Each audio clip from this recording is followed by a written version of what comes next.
Magandang araw sa inyong lahat, mga giling naming tagapakinig.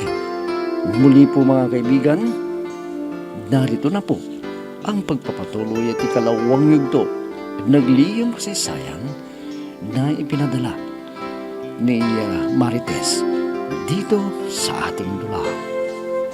Love and Memories.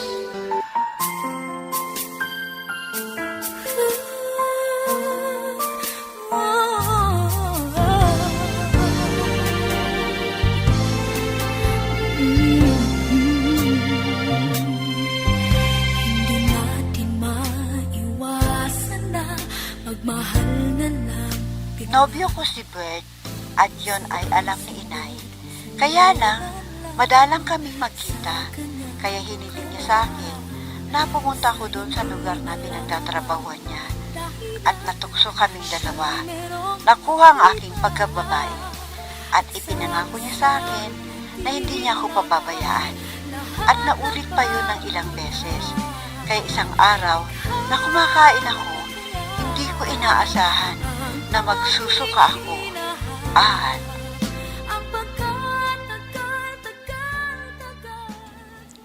Oh, Marites, anak.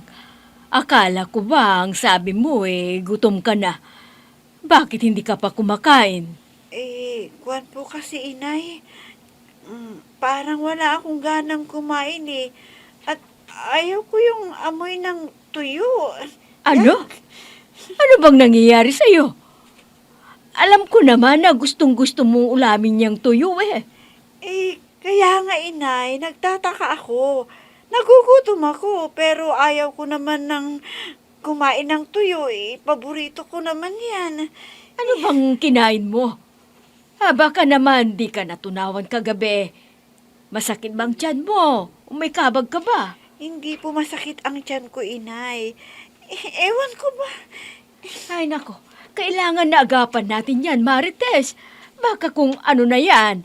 Ang mabuti pa ay magpa-check up ka na lang para malaman mo kung ano yung nararamdaman mo. Opo, Inay. Yan din po ang iniisip ko Baka kung ano na to.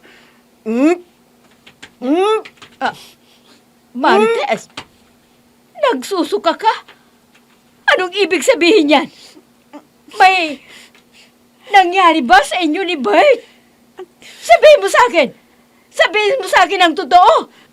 Buntis ka?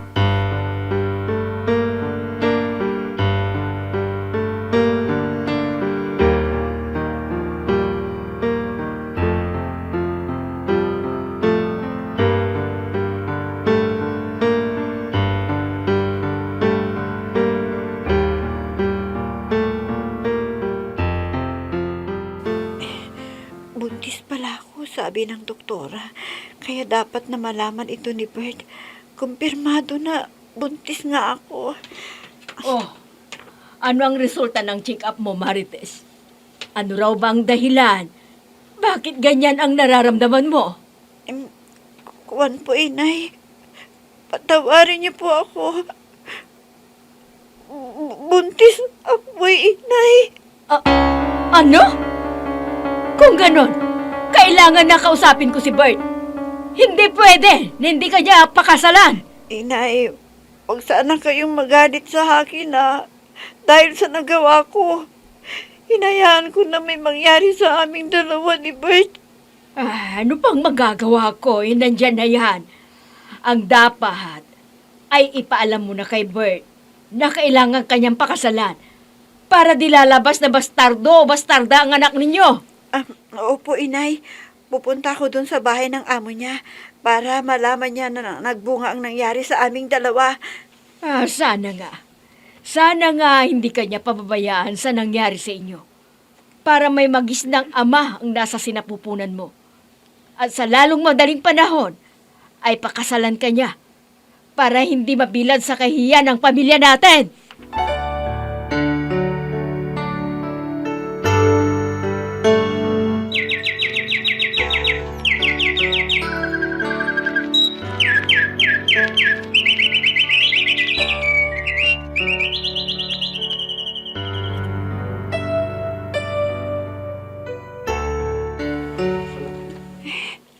bilis naman ng paglipas ng buwan. Ngayon ay nasa elementary na ang anak namin ni Bert. Pero hanggang ngayon, hindi pa siya nagpapakita sa akin. Mami, bakit kayong malungkot? Ha? Hindi naman anak ha.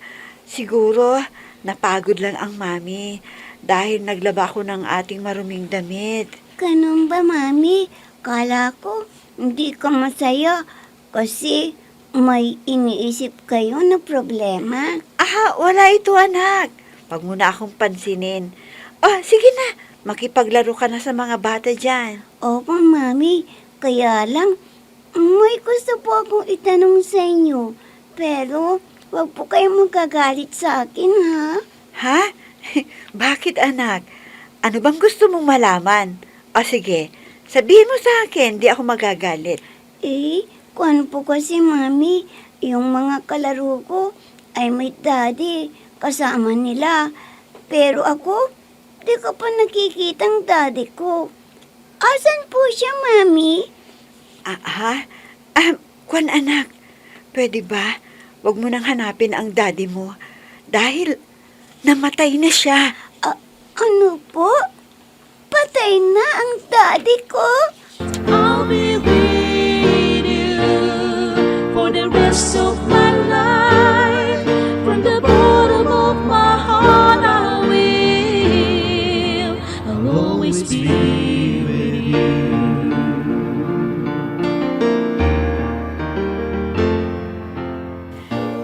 Marites, anak, ano bang iniisip mo dyan? May problema ka ba, anak? Matino namang batang anak mo, Kausap ko siya kanina. Kwan po kasi inay. Nagtanong sa akin si Joyce tungkol sa kanyang ama. Ha? Yan na nga bang sinasabi ko Siyempre, nakikita ang ibang bata na kasama ang ina at ama. Pero mula nang malit siya hindi pa niya nakikita ang kanyang ama. Totoo yan, inay. Sa pagkabigla ko, nasabi ko, napatay na ang kanyang ama. Ano? Anak naman, hindi mo pa alam kung ano ang nangyari kay Bert.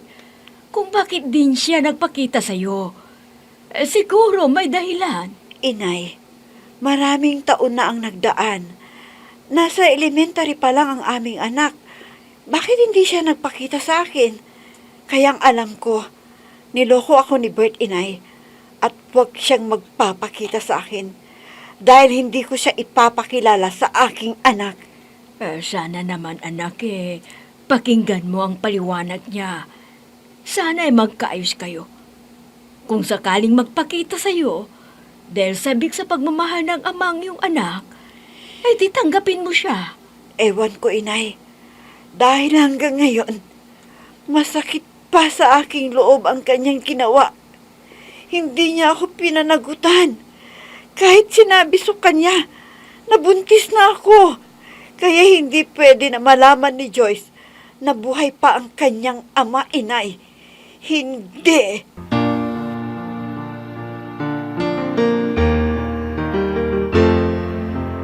I'm so blessed I have you, 'cause you gave the world to me.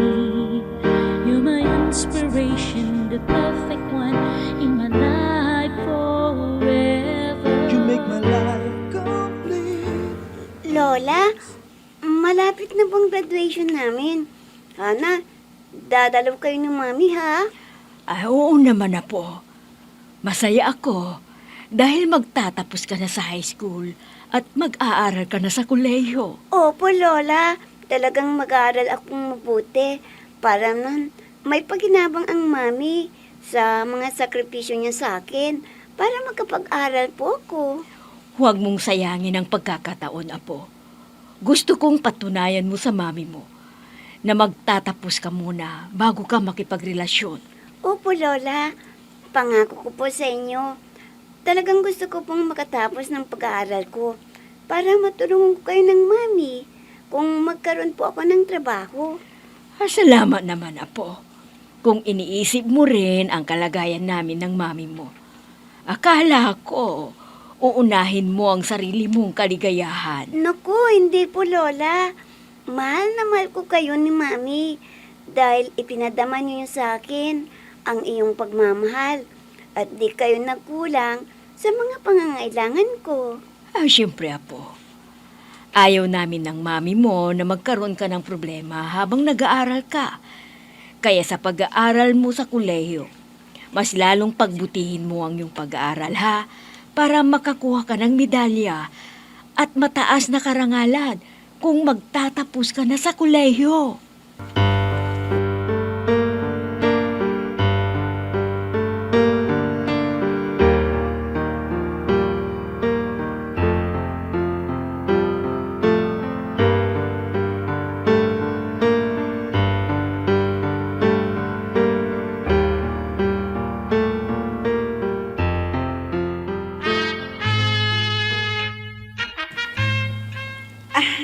Congratulations, anak! Ngayon, tapos ka na ng high school. Masayang-masaya ako, anak. Salamat po, Mami. Oh, bakit malungkot ka? Hindi ka ba masaya na nag-graduate ka na? Masaya rin, Mami. Kaya lang, naiinggit po ako sa ibang kaklase ko. Tingnan ninyo, kompleto sila. May daddy. Pero Tama na, ako, Iha. Huwag ka nang malungkot. Hindi ka nag-iisa sa ganyang kalagayan. Ang mabuti pa, imbitahin mo na lang mo yung mga kaibigan mo. Pupunta tayo doon sa restaurant na kakainan natin. Lika! Opo, Mami. Hindi dapat nagayahin ni Joyce ang naging kapalaran ko. Kaya babantayan ko ang lahat ng kilos niya. Oh, Marites, asan na yung apo ko? Inimbita ba siya ng kaklase niya? Hindi po, inay. Kundi kinakausap ang mga kaklase na sasama doon sa restaurant. O inay, bakit ganyan naman ang itsura nyo? Parang nag-aalala kayo. Anak, hindi mo ba nakikilala ang lalaking malapit sa stage? Ha? Si Bert yun, inay. Ang hayop na ama ni Joyce. Inay, kailangan makaalis na tayo kaagad dito. Susundan ko si Joyce para makapunta na tayo doon sa restaurant. Hindi ko gusto makausap ang hayop ng lalaking yun, ang anak ko. Hindi, inay. Tara na!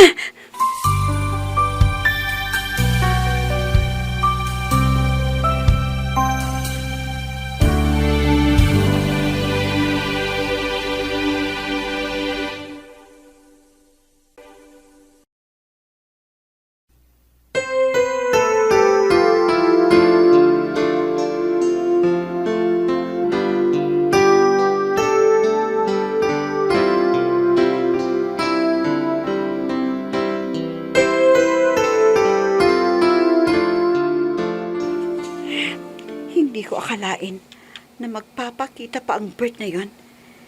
Hindi ko nakalimutan ang ginawa niyang panloloko sa akin at nagtiis ako ng sakit ng kalooban. Sana wag na siyang magpapakita sa anak ko. Baka mahikayat niya si Joyce at lagi niya akong iiwan. Hindi ko gusto na mangyari yon. Matagal akong nagsakripisyo. Kaya ayaw kong may kahati ako sa pagmamahal ng aking anak sa akin. Oh, anak. Nandito ka pa pala sa sala. Bakit hindi ka pa natutulog? Hindi ba maaga kayong pupunta sa bayan ng anak mo para makapag-enroll siya sa kolehiyo? Opo, inay. Pero hindi ako dalawin ng antok eh. Yung bisit na lalaking nanloko sa akin ang sumisiksik sa isipan ko. Alam niyo, inay, naaawa ako sa anak ko dahil naiinggit sa mga klase niya na masayang masaya dahil dumalo ang mga magulang nila sa graduation nila. Anak, huwag mo nang isipin yan. Kalimutan mo na ang mapait na karanasan mo. Siguro, yan ang nakatakdang kapalaran mo. Ang importante ay mahal ka at nirirespeto ng anak mo. Pero inay, nag-aalala pa rin ako. Baka magpakilala si Bert sa anak ko at magkaunawaan silang mag-ama. Ayokong mawala sa akin ang anak ko, inay. Dahil siya lang ang nagbibigay ligaya sa aking buhay. Ayaw ko na maagaw ang pansin ni Joyce ng ama niya, inay. Dahil sinabi ko sa kanya na matagal nang patay ang kanyang ama. Ganoon din ang iniisip ko, anak. Paano kung malaman niya na buhay pa ang kanyang ama? Hindi ka kaya sisisihin ng anak mo? Inay?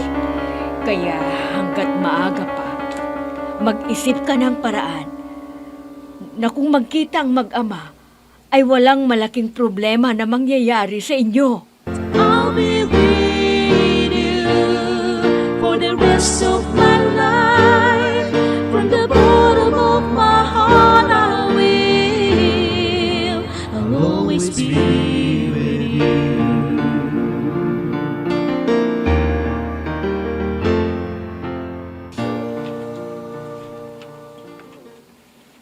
Marites, nandito naman ako para malaman ko kung may pag-asa ako sa pagtatapat ko ng aking damdamin sa iyo.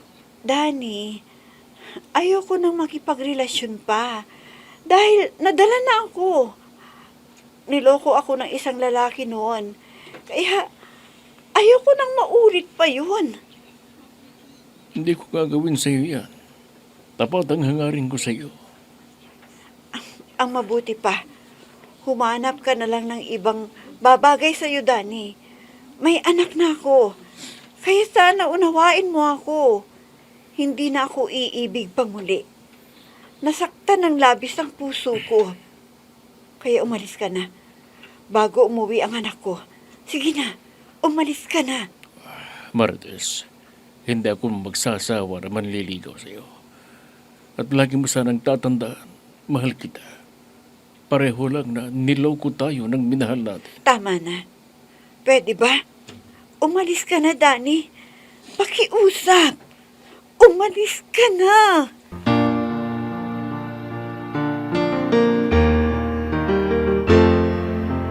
I'm so blessed I have you, 'cause you gave the world to me. You're my inspiration, the perfect one in my life forever. You make my life complete. Oh, Joyce anak, kumain ka na. Masarap ang niluto ng lola mo na ulam. Ang paborito mo, adobo. Mami, may itatanong ako sa inyo. Sana ang totoo ang gusto kong malaman. Ha? Joyce naman, tungkol saan ba yung tatanong mo sa akin, ha? Mami, totoo bang namatay na ang aking ama? Sabihin niyo sa akin ang totoo, Mami. Joyce, anak.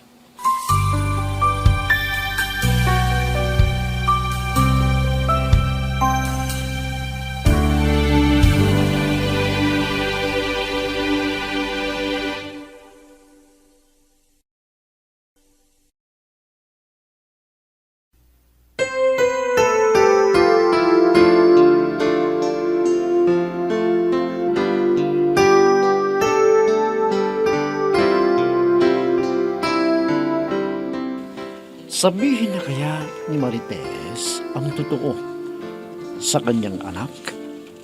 Mga kaibigan, huwag ninyong kaligtaang subaybayan ang pagpapatuloy at ikatlong yugto ng liham kasaysayan na ipinadala ni Marites dito sa ating dulang Love and Memories.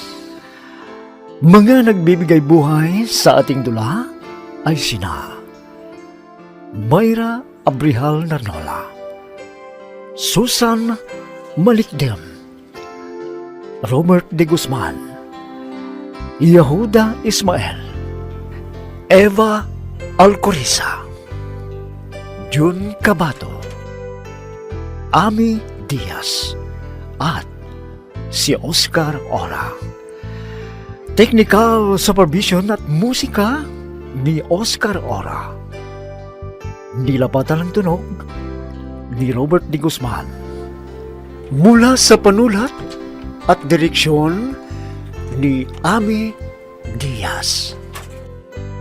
Love and Memories. Inihandog sa inyo ng F3 Recording Studio para sa Pambansang Radyo ng Pilipinas, Bombo Radio, Philippines.